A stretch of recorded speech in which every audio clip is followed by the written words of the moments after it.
Malariya. Mvuze ijambo Malariya singira irindi nongeraho, byanze bikunze hari ibitekerezo ntazi umubare byaza mu mutwe wawe. Sinzi ingano yabyo ariko birahari, bishobora kuba atari na bike. Ni indwara yayogoje ibice bitandukanye by'umwihariko ku mugabane wa Afurika. Yica abantu babarirwa mu 500 buri mwaka by'umwihariko muri Afurika. Malariya ni ikibazo gihangayikishije kugeza ubu, kuko kuva mu myaka myinshi udukoko tugenda twirema mu budahangarwa urwanya imiti ya Malariya, ndetse uko imyaka ishira indi gataha imibi ikaba igenda itinyuka imiti yica udukoko izwi nka insecticide. Uyu munsi nta rukingo rwa Malariya ruhari, nyamara tuzi ko hari ikimera kivura neza Malariya kuva kera. Icyo kimera cyavuye mu Bushinwa kizwi ku izina rya Artemisia, ariko ishami ry'umuryango w'abibumbye ryita ku buzima OMS ryarakibujije, ndetse kirabujijwe mu bihugu bitari bikeya ku isi. Uko kubuza ikoreshwa rya Artemisia mu kuvura Malariya kandi bizwi neza kwivura guhatse iki. Birashoboka ko byakozwe mu nyungu z'amalaboratoire akora imiti yahinduye Malariya business. Impaka nyinshi ku bashyigikiye ikoreshwa rya Artemisia n'abatarishyigikiye riratwerekeza muri Madagascar, igihugu gihinga Artemisia ku bwinshi. Nitwa Cyprien Ngendahimana, ikaze mu kiganiro.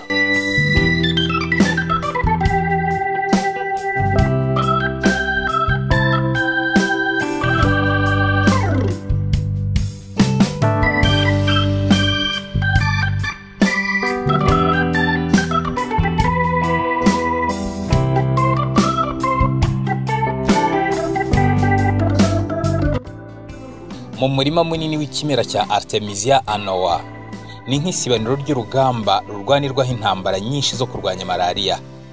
Ni indwara ihitana abantu babarirwa mu 500 biganjemo abana.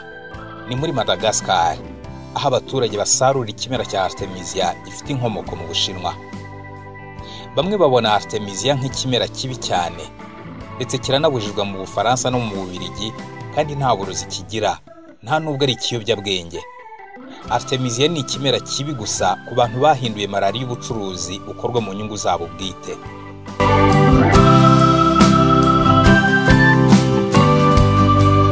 Kugira ngo umuntu yumve neza uburemere bw'iki kibazo, bisaba kurumwa n'umubu nibura inshuro imwe.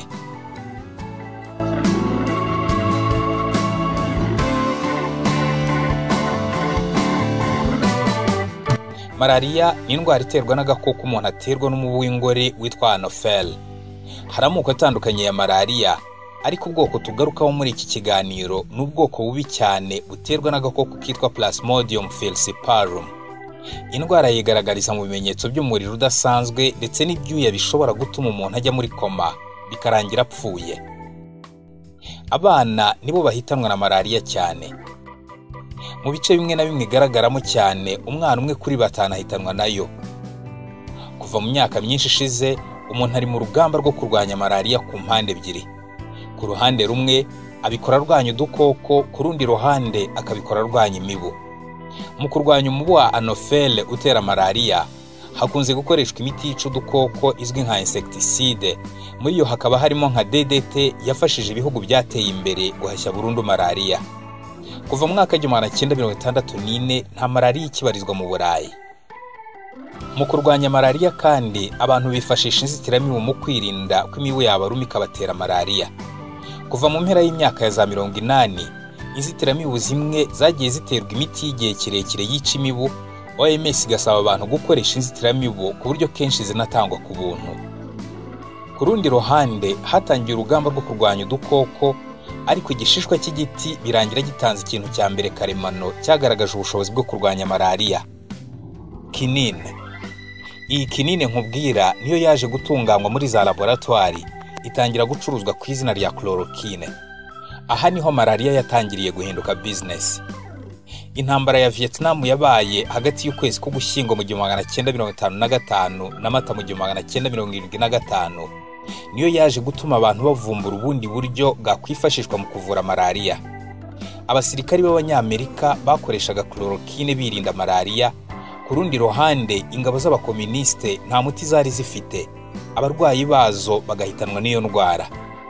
Umuyobozi w'abakomuniste Ho Chi Minh yiyambaje mukuru we w'Ubushinwa amusaba kumwohereza ikimera kivura cyari kizwi mu myaka magana mu Bushinwa aricyo Artemisia. Amatoni n'amatoni ya Artemisia yoherejwe muri Vietnam. Icyo kimera gitangira gukoreshwa n'abarwanyi b'abakomuniste. Iki kimera cyafashije cyane abarwanyi bari batangiye gupfa umusubirizo bazira malaria, ndetse gituma aba-Vietcong bagera ku ntsinzi. Bamwe babibonye nk'intsinzi ya mbere y'umuti gakondo ugereranyije n'umuti wa chloroquine wari umaze kwemezwa n'amahanga. Abashinwa bahise batangira umushinga bise 523 wari ugamije gushakisha ibimera byose bishobora kwifashishwa mu buvuzi, muri byo hakabamo na Artemisia. Mu buryo butangaje, ibihugu by'Uburayi ntibyigeze na gato byita kuri icyo kimera. Ishami ry'umuryango w'abibumbye ryita ku buzima ryakomeje gusaba abantu gukoresha chloroquine n'indi miti ikomokaho. OMS yagaragazaga ko chloroquine yagabanyije ubukana bwa malaria mu bice byose by'isi, ariko gukomeza kuyikoresha cyane byatumye malaria itangira kugira ubudahangarwa kuri uwo muti. Mu myaka ya za 70, chloroquine yatangiye kunanirwa kuvura malaria mu majyepfo y'uburasirazuba bwa Aziya. Tuza no kubibona muri Amerika y'Epfo. Byatangiye gukwirakwira kuva muri Aziya bigera muri Afurika mu mpera z'imyaka ya za 70, 80 itangira. Umunya-Colombia Germain Velasquez yari umudirekiteri muri OMS muri icyo gihe. Ku birebana na malaria, OMS ntacyo yakoze mu gihe twari dutangiye kubona ko chloroquine itagihangara malaria. Indi miti yaje nyuma yo gusimbura chloroquine yaje itinze cyane. Mu ntangiriro y'imyaka ya za 80, malaria yatangiye kongera kwica abantu ku bwinshi. Iki kibazo cyari giteye inkeke ku buryo budasanzwe, cyatumye abantu batangira kongera gutekereza ku kimera cya Artemisia. Umushinga 523 w'Abashinwa waje kubasha kuvana molekile muri icyo kimera yiswe artemisinin yaje gukorwamo umuti wa malaria. Mu ntangiriro z'umwaka wa 2000, umuti w'Abashinwa ukozwe muri artemisinin watangiye gukwirakwira ku mugabane wa Afurika. Alexandre Poussin n'umwe mu banyaburayi bagerageje uwo muti mu mwaka wa 2001. Hamwe n'umugore we yambukiranyije umugabane wa Afurika n'amaguru ava mu majyepfo ajya mu majyaruguru. Bageze muri Kenya, Alexandre yarwaye malaria. Aha niho kuri Artemisia kwatangiriye. Tumaze kurwara, nashatse kwigeragerezaho uyu muti w'Abashinwa. Narabikoze mu masaha 28 nari ntangiye kumera neza. Mu masaha 48 nta bimenyetso nari ngifite. Sinari nakize, ibyo naje kubimenya nyuma, ariko umuti waramfashije. Icyo Alexandre atahise amenya icyo gihe nuko umuti w'Abashinwa ukoze muri artemisinin ukora cyane ku buryo mu masaha make wica udukoko hafi ya twose twa malaria, ariko tumwe tukaba dushobora guca muri humye uwo muti. Bisaba mu buryo bwihuse kuwuhuza n'indi molekile ishobora kwica utwo dukoko twawunyuze muri humye tugapfa kugeza ku kanyuma. Nubwo hatekerejwe guhuza izo molekile hashingiwe kuri artemisinin, haje kuvamo umuti bise acete mu magambo y'impine. No kuvuga artemisinin based combination therapy mu magambo arambuye y'Icyongereza. OMS yahise itegeka ibihugu byose byagaragaragamo malaria gukoresha uwo muti. Isoko ryawo ryabaye rinini, haza kuvuka ikibazo cyo kubura Artemisia ihagije yagombaga gukorwamo uwo muti. Abahinzi bayo bari biganjemo abo muri Aziya ntibabashije kubona yari ihagije ugereranyije n'ikibazo cyari gihari. Nibwo ikigo cy'umunyamadagascar ukomoka mu Bufaransa gitangiye guhinga Artemisia ku bwinshi. Ubucuruzi bw'iki kigo kubukora byari byoroshye. Kugira inama abahinzi yo guhinga Artemisia ku bwinshi, hanyuma kikabizeza ko kizayibagurira ku giciro babanza kwemeranyaho mbere yo gutangira guhinga. Abaturage babarwa mu bihumbi 10 muri Madagascar bahise batangira guhinga Artemisia, baniyemeza kubona umusaruro mwinshi ugereranyije n'uwo babonaga ku muceri. Mu gihembwe kimwe cy'ihinga, umuhinzi yashoboraga kubona mayero 700 cash. Ni amafaranga menshi muri iki gihugu, aho benshi mu baturage batabasha kubona n'iyero rimwe ku munsi. Aba babashaga kumva impumuro ya Artemisia yumye, ariko cyari igihingwa ngengabukungu cyoherezwaga hanze y'igihugu ngo bagikoremo imiti. Ntabwo cyari kigenewe kuvura mu buryo butaziguye abaturage ba Madagascar. Bamwe mu baturage ariko bahise bumva inyungu bavana mu gukoresha Artemisia na mbere y'uko ijya gukorwa mu miti. Iyo ufite malaria ugitangira kugira umuriro, ufata agafu gakeya ka Artemisia ugashyira mu mazi ukanywa, umuriro ugahita ugenda. Mu mwaka wa 2001, Alexandre Poussin yari agikomeje urugendo rwe rwo kwambukiranya Afurika. buribuka ko yari yavuwe n'umuti w'abashinwa ukoze muri artemisinine wari wamuvuye ariko ntiwamukiza. Yongeye kurwara malaria ageze muri Ethiopia. Nongeye kugira ikibazo ndarwara, ariko icyo gihe ntitwari tugifite wa muti w'abashinwa. Nari mfite ibimenyetso bya malaria yashoboraga no kumpitana. Hari hashize iminsi 3 mbifite, nta buryo bwo kugera kwa muganga bwari buhari. Baza kumpa icyayi cya Artemisia, ni ikimera kimwe n'icyo wa muti ukozemo, ariko noneho ntibyari binini byakozwe muri laboratoire. Cyari icyayi gikozwe hifashishijwe icyo kimera. Nanyoye litiro 3 z'icyo cyayi mu munsi umwe ku mugoroba. Uwo mugoroba nyine nari natangiye kumera neza, mbasha guhaguruka. Ku mugoroba w'umunsi wakurikiyeho nta kimenyetso nari ngifite. Sinari nkirwaye, kandi ubu ngubu nyuma y'imyaka 15 sinigeze nongera kurwara, kandi sinigeze nivuza umuti w'abanyaburayi. Je me suis jamais soigné donc avec une thérapie occidentale. Yabivuze mu gitabo cye yanditse cyagurishijwe ku makopi asaga 400,000, asa nk'ukanguye abaganga, abacuruzi b'ibimera byifashishwa mu buvuzi ndetse n'abakora ibikorwa by'ubutabazi, ariko baza guhura n'imbogamizi y'imipaka ibihugu byari bimaze gushyiraho mu kuziririza icyo kimera. Artemisia est une jolie plante, une astéracée qui est très efficace mais interdite. Artemisia ni ikimera cyiza kinafite ubushobozi, ariko kirabujijwe mu Bufaransa. Kibujijwe na guverinoma n'izindi nzego nka OMS n'izindi nzego zikorana na laboratoire z'imiti ku rwego mpuzamahanga. Et avec l'ordre mondial aujourd'hui. Mu maduka acururizwamo ibimera byifashishwa mu buvuzi bisa nkaho batazi Artemisia. Ku ma etageri yabo ntushobora kuyihabona. Il arrive très souvent que des gens viennent nous demander cette plante. Bijya bibaho cyane yuko abantu baza kutubaza icyo kimera, nibyo nk'iyo bagiye gutembera muri Afrika cyangwa muri Aziya. Mbasubiza yuko amategeko y'Ubufaransa atatwemerera kugira icyo kimera. Ne nous autorise pas à disposer de cette plante. Mu Bubiligi, iteka ry'umwami ryo mu 1997 rigaragaza ibimera bivugwaho gushyira ubuzima bw'abantu mu kaga bibujijwe gucuruza. Muri byo harimo na Artemisia, nyamara itagira uburozi.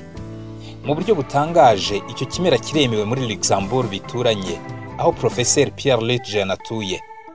Yakoreye igihe kinini amakompanyi mpuzamahanga akora ibijyanye n'ubutabire. Ku myaka ye y'ikiruhuko cy'izabukuru, yatangiye gukorana n'umuryango utari uwa leta ukora ibijyanye no kurwanya malaria.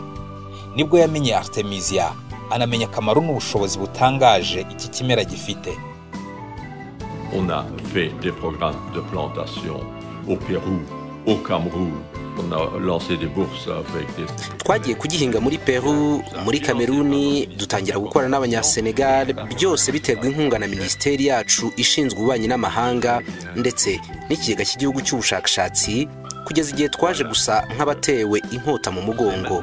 Intumwa za OMS, iza Big Pharma ndetse n'iz'ikigo cy'indwara zo mu bice bishyuha zasuye ministeri yacu y'ububanyi n'amahanga, zije kwibwira yuko yari iri gutera inkunga ibikorwa bitari mu nshingano zayo, kw'indwara ziri mu nshingano z'amasosiyete akora imiti ndetse na Big Pharma. Ministeri yarabyumvise, bahita baduhagarikira inkunga yose. Et il s'est incliné et nous, du jour au lendemain, on nous a coupé tous les fonds. Kwikubitiro, Lejeune yatekerezaga ko ashobora gusobanurira OMS kisubiraho ku cyemezo yari yarafashe. Muri 2012 yabonye randevu ku cyicaro gikuru cy'uwo muryango i Geneve mu Busuwisi, ariko nta cyavuyemo. Ukwezi kumwe nyuma yaho, OMS binyujije kuri site yayo yatanze gasopi idasanzwe. L'OMS ne recommande pas OMS ntiyemera ikoreshwa ry'ikintu icyo ari cyo cyose gikoze muri Artemisia, harimo n'icyayi kivugwaho kurinda cyangwa kuvura malaria. Ku bwa Pierre Lejeune, byari uburyo bwo kuyobya uburari. On a dit non. On n'a pas le droit. Twaravuze tuti oya, nta burenganzira dufite bwo kubuza abantu kwivuza bakoresheje ikimera cyifashishwa mu buvuzi. Binyuranye n'imigenzo y'abantu, binyuranye n'ukuri. Twasubukuye ibikorwa, twongera guhinga, kandi byagenze neza. Très bien démarré. Nubwo OMS yabujije abashakashatsi babarirwa mu magana baracyakora ubutaruhuka, bakora ubushakashatsi ku kimera cya Artemisia muri Afrika, muri Colombia no muri Cambodia.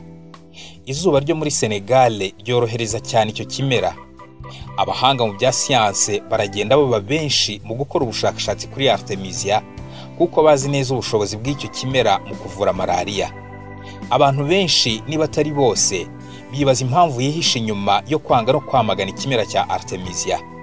Igisubizo gitangwa kenshi n'inganda na laboratoire zikora imiti ni ukugira amakenga. Mu gihe abantu bataramenya neza iby'icyo kimera, ngo ni ngombwa kukirinda. Iki nicyo gisubizo gitangwa kenshi. Ariko sayo makenga anagirwa ku miti isohorwa n'inganda zikora imiti. Umuti witwa Malariya ni umwe mu yo bakomeje kwandikira abarwayi ba Malaria mu gihe ingaruka zawo zishobora gutera akaga gakomeye, by'umwihariko ku bafite ibindi bibazo by'ubuzima. Umuhanzi w'umubiri Stromae unafite inkomoko mu Rwanda ni umwe mu bagezweho n'ingaruka z'uwo muti wa Malariya. Nagizweho ingaruka n'umuti wa Malariya. Byambayeho muri 2015 mu kwezi kwa gatandatu ndi muri gahunda z'ibitaramo nakoreraga muri Afrika. Nari mpangayitse, nari naniwe. Ibyo nateguye byose byarapfuye, ariko icyabiteye ni umuti wa Malariya. Ndi mu bitaramo sinabitekereje kuko nari natwawe n'akazi narimo, nibwiraga yuko ari umunaniro. Ariko hari umuvandimwe wahise abona yuko hari ikintu kitagenda. Ntekereza yuko iyo atahaba nari kwiyahura iryo joro nta kabuza. Ntekereza neza ku magambo yanjye iyo mvuga ibi. Iyo atahaba icyo gihe sinzi ko nari kuba mbavugisha ubu. Uyu muhanzi w'umubiri ufite inkomoko mu Rwanda si we wenyine wagezweho n'ingaruka z'umuti wa Malariya uzwi ku rwego mpuzamahanga ku izina rya mefloquine. Abasirikari benshi barwanya intambara ya Iraq bafashe uwo muti bagize ibibazo byo mu mutwe bikomeye byagiye bigeza ku rwego rwo kwica abantu nta mpamvu. Amashyirahamwe menshi arashaka kubuza uwo muti. Nubwo umuti wa Malariya cyangwa mefloquine ugira ingaruka zikomeye ku bawukoresheje, ndetse hakaba haragiye haba imanza mu bihugu bitandukanye kubera ingaruka zatewe n'uwo muti, ni umwe mu miti y'ingenzi OMS ikomeje gushishikariza abantu gukoresha. Ni mu gihe iyo OMS ikomeje kwanga kwemera ukuri ku bushobozi bw'ikimera cya Artemisia anoa, nyamara kitagira ingaruka ku wagikoresheje. Ubwo bubasha bw'inzego ndetse n'inyungu z'inganda zikora imiti kuri iyo ndwara y'abakene byatumye abakora ibikorwa by'ubugiraneza bagira iki kibazo cyabo. Dr Lucille Corneverne ni umuganga w'amenyo i Paris mu Bufaransa wamamaza cyane ikimera cya Artemisia, akaba n'inshuti ya Alexandre Poussin twigeze kuvugaho. Alexandre nous a reparlé en fait de sa guérison. Alexandre yongeye kutubwira ku buryo icyayi cya Artemisia cyamuvuye ari muri Afrika.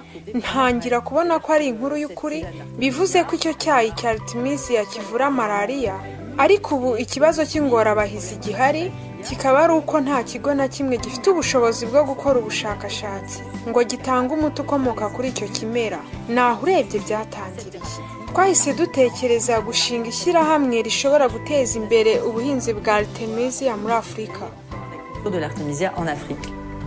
Andi mashyirahamwe nk'iryo agera mu 10 ari gushingwa mu bice bitandukanye by'Uburayi hagamijwe guteza imbere ikimera cya Artemisia. Ibikorwa by'ayo mashyirahamwe ariko binengwa kenshi n'abihisha inyuma y'icyo bita amakenga kuri Artemisia. Mu mwaka wa 2012 ikigo gikora ubushakashatsi ku ndwara mu duce dushyuha kiri Anvers mu Bubiligi cyafashe Ruhande cyamagana kivuye inyuma ikoreshwa rya Artemisia anoa. Ntitukiri mu binyejana bya kera gutera inshinge cyangwa gutanga ibinini abantu batazi igipimo cy'ibintu bibigize. Ku bwanjye ni ukurenga ku nshingano. Sinshobora kubiha umwana wanjye kuko ntazi neza yuko byamukiza cyangwa ashobora kwicwa na Malaria. Kubera iki nabiha umuntu ugiye muri Afrika? Muri Afrika abashakashatsi barakora ubushakashatsi amanywa n'ijoro kugira ngo berekane ko Artemisia ishobora kuvura kandi idateza ibindi bibazo. Mu gace ka Kindu ku mugezi wa Kongo mu ntara ya Maniema muri Kongo Kinshasa, Dr Jerome Munyangi ni umushakashatsi w'umunyekongo wiyemeje gukora ubushakashatsi nubwo bitoroshye. Nyuma y'amasaha 3 mu muhanda, Dr Munyangi yakiriwe nk'umwami mu gace avukamo.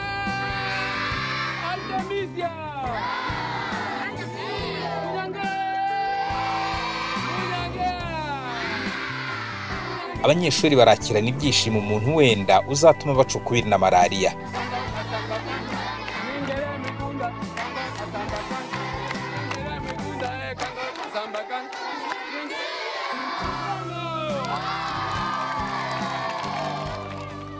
Urugendo rwa Dr Munyangi mu bushakashatsi bwe bwuzuyemo ingorane Abanyafrika bavuga neza imiti gakondo bahura nazo. Mon premier contact avec l'Artemisia suite à une crise de paludisme. Guhura kwanjye bwa mbere na Artemisia byatewe na malaria narwaye ndi Kinshasa. Yari malaria ikomeye kuko nafashe imiti myinshi ivura malaria ariko bibi by'ubusa. Inshuti yanjye ikora muri Artemisia yaje kungira inama yo gukoresha icyo kimera nivura. Naramubwiye nti sinkunda abatekamitwe bavuza ibimera, akomeza kubimpatira cyane ndagikoresha. Ku munsi wa gatatu numvaga ameze neza cyane, ntakiribwa umutwe, nta muriro n'ibindi. Ku munsi wa karindwi nagiye gutanga ibizamini muri laboratoire, nsanga byose bimeze neza, nta malaria nari ngifite. Aho niho nahuriye bwa mbere na Artemisia. Amaze gutungurwa n'ubushobozi bwa Artemisia, uyu mudokiteri yafashe icyemezo cyo gukomeza amasomo ye akora ubushakashatsi kuri icyo kimera. Atangira amasomo y'icyiciro cya gatatu muri science i Paris mu Bufaransa. Nyuma y'ibyumweru bitatu twatangajwe cyane n'ibisubizo twari tubonye muri laboratoire. Umwarimu wakoranaga nanjye yaratunguwe cyane, yongera we ubwe kwifatira ibindi bizamini. Ndacyibuka umwe mu barimu banjye wambwiye ati, iyi ni bombe, ntidushobora gutuma iyi bombe iturikira muri laboratoire yacu kuko inkunga tubona ituruka mu nganda zikora imiti. Bahise bahagarika ubushakashatsi, banyambura n'ikayi yanjye ya laboratoire yarimo ibyo nari maze gukora byose, ndetse na Artemisia nari nazanye muri laboratoire byose babijyana mu biro by'ubuyobozi wa laboratoire. Nubwo yahise ahabwa akato muri kaminuza akanahagarikirwa amafaranga ya bourse, Dr. Munyangi ntiyigeze acika intege ngo ahagarike ubushakashatsi bwe. Yaje kwiyambaza Dr. Lucille Corneverne wamufashije gukomeza ubushakashatsi bwe. Twiyemeje gukora ubushakashatsi bwagutse tugendeye ku mabwiriza ya OMS nubwo byari bigoye. Ibyo gutoranya abantu kandi tugakora igerageza ku bantu bahagije. Twarikoreye ku barwayi 1000. Icyo gihe ntangira gushaka inkunga. Ubwo bushakashatsi bwatewe inkunga n'inshuti n'imiryango kuko bemera ko ikimera gishobora kuba igisubizo kuri iki kibazo cy'ingorabahizi ari cyo malaria muri Afrika. Amaze kubona inkunga, Dr. Munyangi yatangiye ubushakashatsi muri Maniema muri Kongo Kinshasa. Abarwayi 1000 bafite ya malaria mu bwoko bubi cyane buterwa n'agakoko ka Plasmodium falciparum barabonetse. 500 bafata icyayi cya Artemisia n'umuti udafite ubushobozi bwo kuvura iyo malaria, ibyo bita medicament placebo. Abandi 500 bafata umuti ukozwe muri artemisinine acete twigeze kuvuga, ndetse bafata n'icyayi kidashobora kuvura iyo malaria, ibyo bita tisane placebo. Dr. Michel Idumbo niwe wakurikiraniye hafi iby'ubu bushakashatsi. On diagnostique le paludisme. Dupima malaria, tugafata ibipimo by'amaraso mbere y'uko umurwayi afata imiti, kuko ayo maraso aba agomba gusuzumwa na laboratoire yo ku rwego rwisumbuye aho dushobora kumenya neza ingano y'udukoko tuyarimo. Twafataga itsinda ry'abarwayi bamwe tukabaha icyayi cya Artemisia, abandi tukabaha wa muti wa artemisinine acete. Tumara amezi 4 dukusanya imibare buri munsi. Ari icyayi cya Artemisia n'umuti wa artemisinine acete byose byatanze ibisubizo byiza ku barwayi.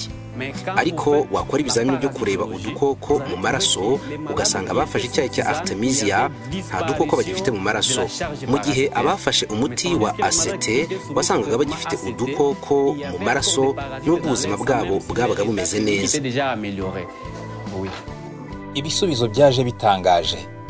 Mu gihe umuti wa acete uvugwaho kuba ukora neza ku gipimo cya 80%, icyayi cya Artemisia cyagaragaje ubushobozi bwo gukora neza ku gipimo cya 97%, kandi kidatera izindi ngaruka bitandukanye n'uwo muti wa acete. Le résultat était surprenant. Ibisubizo byaratunguranye kandi ari byiza.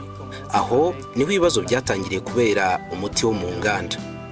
Ibibazo bya mbere ni ukutubuza. Nyuma yo gukora ubushakashatsi twari twiteguye inama, tumaze gushyikiriza umuganga mukuru ibyavuye mu bushakashatsi, ese yitambika aratubwira ati iyo nama ntabwo izaba, kandi ndashaka ko Jerome aceceka ibyavuye mu bushakashatsi ntabibwira abaturage. Babonye ko icyayi cya Artemisia cyari cyavuye abantu kurusha imiti ya acete. bagerageza kutwereka ko inganda zitandukanye z'imiti zishobora kubahagarikira inkunga. Twabonye yuko harimo ubwirasi, bahita bampagarika ku kazi kanjye. Ku bwanjye ibibazo bituruka ku nganda zikora imiti.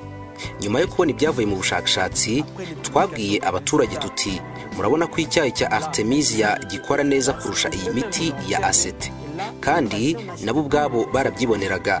Bahita bahagarika kugura imiti ya asete, bitangira kuba ikibazo kuri ba nyiri imiti. Nahamagajwe n'imwe muri depo nini z'imiti, barambwira bati imiti ya asete ntibakiri kuyigura kubera ubushakashatsi bwanyu, mutangiye kubangamira ubucuruzi bwacu. Iyo abaganga bo muri Kongo bavuga inganda z'imiti, ntabwo baba bavuga inganda mpuzamahanga zikomeye zikora imiti. Igitutu kinini kiri ku rwego rw'igihugu mu ntara. Izo nganda nini sizo zirwana urugamba, ni amadepo y'imiti y'imbere mu gihugu. Nyuma y'ubushakashatsi, abaturage batangiye kuyoboka cyane icyayi cya Artemisia bari bamaze kugeragerezwaho. Izina ryanjye ni Machozi Kakenga. Nakundaga kurwara malariya cyane, ariko kuva ntangiye kunywa iki cyayi sinyirwara. Nari narazonzwe n'indwara ya malariya, ariko kuva ntangiye gufata icyayi cya Artemisia, ubuzima bwanjye bumeze neza, sindongera kurwara malariya.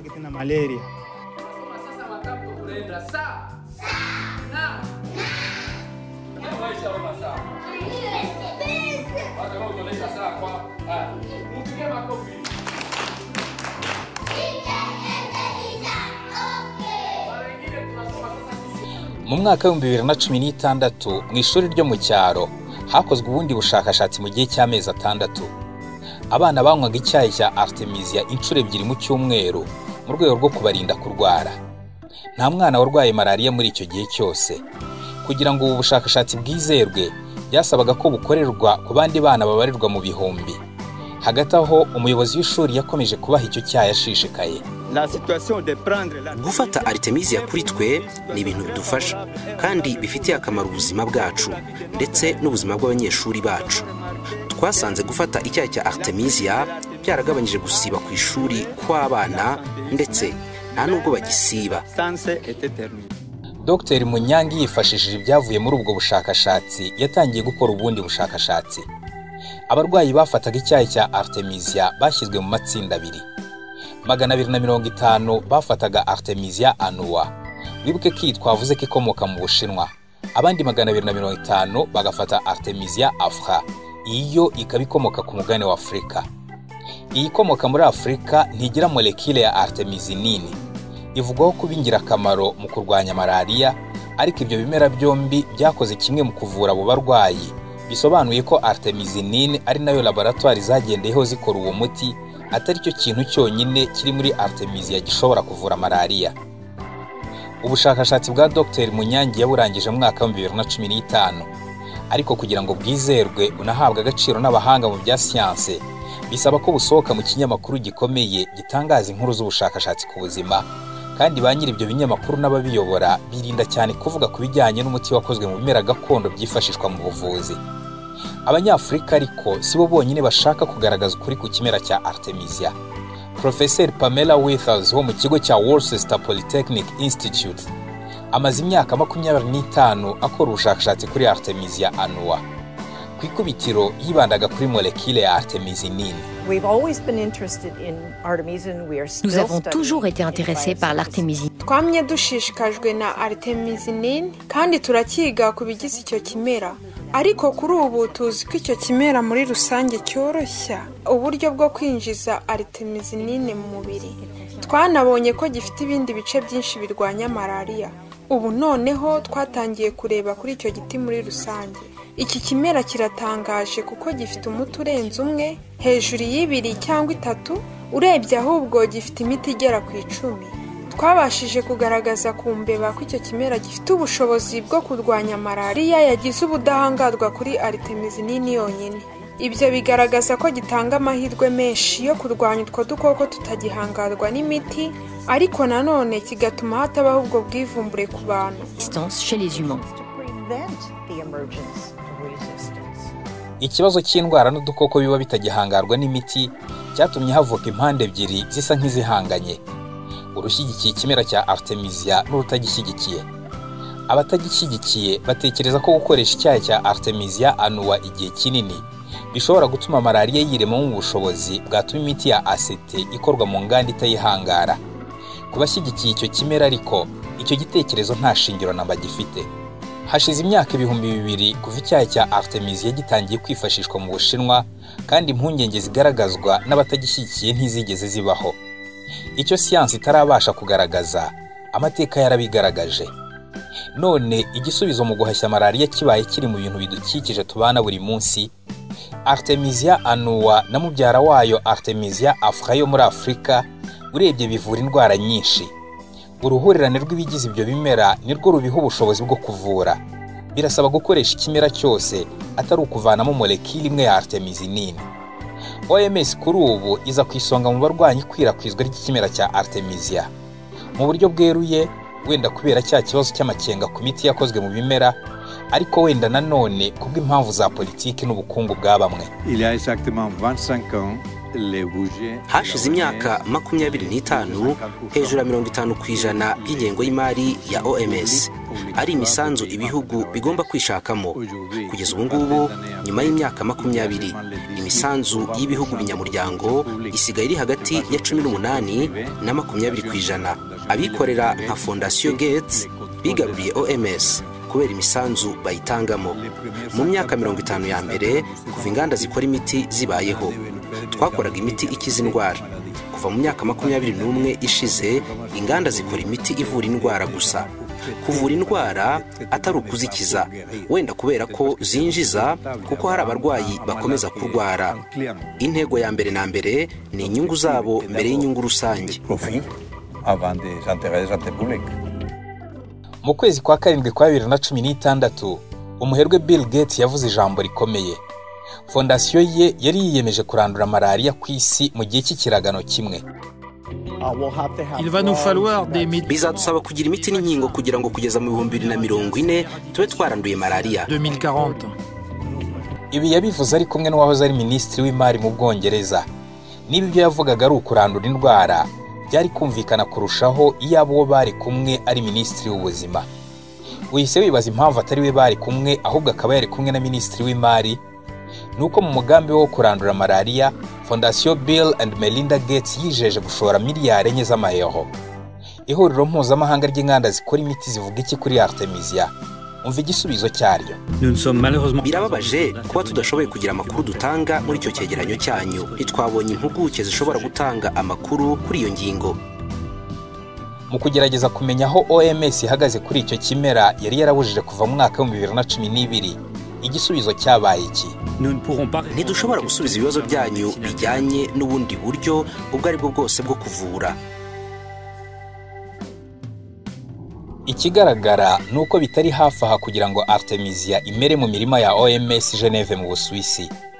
Gusa ahandi hose iki kimera gikomeje gukwirakwira. Mu bihugu bigera kuri 40 hahingwa ibimera byifashishwa mu buvuzi. Ubuhinzi bwa Artemisia ntibufite inyungu gusa ku buzima, buzifite no mu rwego rwo guhanga imirimo. Hari abagore n'abagabo babonye akazi muri uru rwego rushya. Ikindi gituma Artemisia irushaho gukwirakwira ni igiciro cyayo kiri hasi inshuro 5 ugereranyije n'imiti OMS isaba abantu gukoresha. Artemisia kuri ubu iraboneka ku masoko amwe n'amwe. Mbere twaguraga imiti yo muri farumasi, yarahendaga cyane kandi umuntu yayinywa ntakire neza. Ariko Artemisia imaze kuza, twasanze ihendutse kandi ikiza umuntu vuba. Ndababwira ko nanjye ubwanjye nkoresha icyo kimera mu rugo hashize imyaka myinshi. Aho ni ku bwanjye. Ndagira inama bagenzi banjye b'abahanga mu bya siyanse kukifashisha. Professeur Diallo akora ubushakashatsi kuri Artemisia kuva mu myaka isaga 10 ishize muri laboratoire ye yiga ku dukoko twandura muri kaminuza ya Dakar muri Senegal. Hashize igihe dushakisha uburyo twamenya uko Artemisia afra ikora, kandi biratanga icyizere. Mu mirima yo muri Senegal n'ahandi, ubushakashatsi buribanda kuri Artemisia afra ikomoka muri Afrika kandi ikaba itagira molekile ya artemisinine. Ibi bituma idashobora gutuma malariya yiremamo ubushobozi butuma imiti ya asete ikorwa mu nganda itayivura. Artemisia afra imaze ibinyejana byinshi izwi ku mugabane wa Afurika, ku buryo izwi mu bihugu byinshi nk'ikimera kivura kandi bikaba binoroshye kugihinga kurusha Artemisia annua. Isomo nuko buri muryango wo muri Afurika wagira ahantu hinga Artemisia, uburyo bashobora gukata Artemisia bakayikoramo icyayi umunsi umwe kuri 2, ntibazarwara malariya bisaba birangiye. Abakora ubushakashatsi kuri Artemisia bizera ko Artemisia izagera higatsinda urugamba, kandi n'abayirwanya barahinduye imyumvire. Gutangaza ibyavuye mu bushakashatsi bwayikozweho bizatuma byanze bikunze OMS ihindura uruhande ihagazeho. Icyo gihe guceceka kwayo mu nyungu za bamwe bizahagarara. Afurika ikeneye abashakashatsi batari inkoma amashyi badahishira ukuri. Ikintera imbaraga muri ibi byose ni ukugira ngo ntabona abavandimwe banjye b'Abanyafurika bicwa n'indwara ishobora kubonerwa umuti, tudategereje yuko imiti ikorerwa i Burayi, tudategereje ko umuti uva mu Buhinde. Dushobora natwe no kwibonera ibisubizo dukiza abavandimwe bacu twifashishije ibimera bishobora guhingwa hano. Niba icyayi cya Artemisia kigaragara nk'umuti nyawo wavura malariya, wakwibaza uti kubera iki gihe cyose cyatakaye? Kubera iki abantu batagira ingano bahitamwe na malariya? Kubera iki inyungu z'ubucuruzi zapfukiranye ukuri? Nitwa Cyprien Ngendahimana, ndagushimiye.